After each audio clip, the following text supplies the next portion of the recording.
Yeah, I think there's quite a lot of issues that are the devil's Ondo State. Top on the list, of course, is the issue of poverty, and as featured again and again in the speeches of both the late governor and the current candidate for the APC.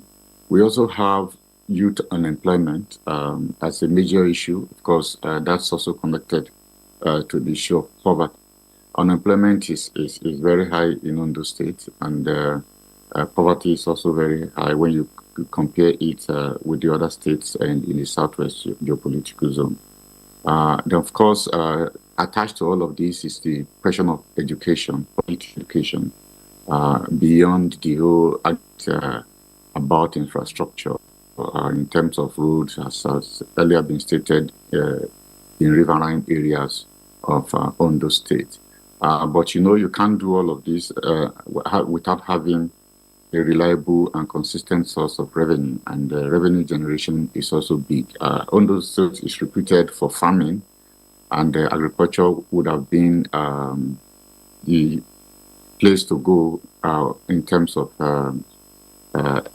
boosting employment, but that is self-problematic.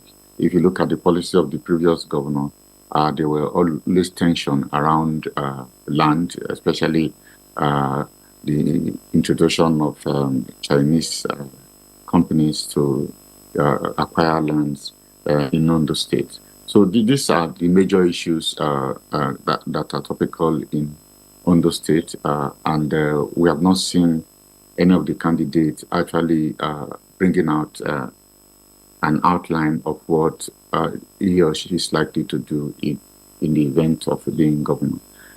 Interestingly, also in Ondo State, there's no big issue about an oncoming gubernatorial debate, which would have been the focus of the discussion of issues. So we have a gubernatorial election that is coming up, in which the most visible aspect of it is angling for position and having people or groups or communities claiming to have or pledging support to one candidate on the other without necessarily providing a detailed basis around issues for that purpose. So the elections are coming, the campaigns are on, but it's more or less a story rather than a critical end with the issues and how each candidate is going to address them or even raise resources to ensure that their policies and programs are implemented. If you look at even the current governor's SEEDS program, it's a rehash of what we used to hear: issues of economic empowerment, issues of promoting youth employment, employing people through the civil service or the teaching service commission, and issues around building skills centers for young people.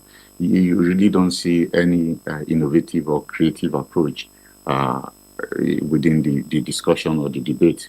One would have expected that debates around issues would have been become very strong within the state, but that is yet to happen.